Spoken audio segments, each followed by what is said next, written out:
Next, the promise of freedom.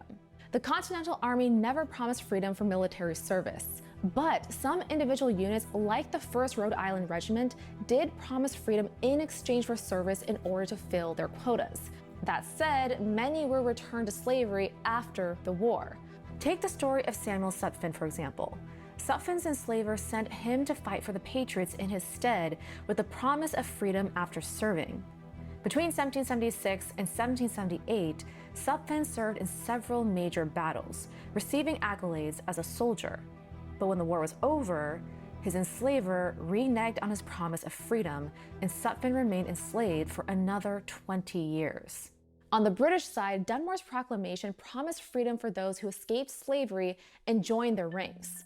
It sparked a wave of tens of thousands of men and women escaping slavery. However, once safely behind British lines, most of them found themselves in service roles rather than as soldiers.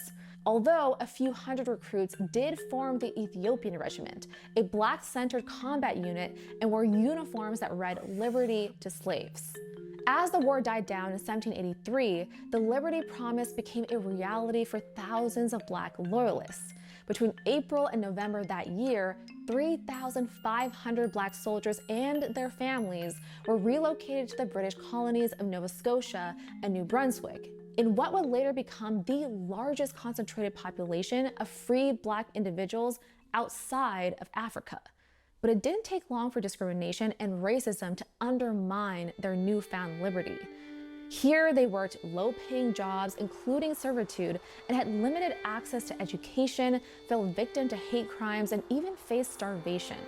As for the tens of thousands of Black loyalists left behind in the American colonies, it turned out that Dunmore's proclamation only intended to free those who had been enslaved by the Patriots and their supporters.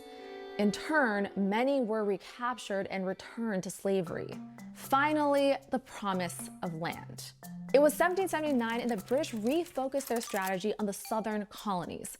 British Commander-in-Chief Sir Henry Clinton then promised the ultimate protection: freedom and land to any Black man or woman who joined their army. But it quickly became another broken promise.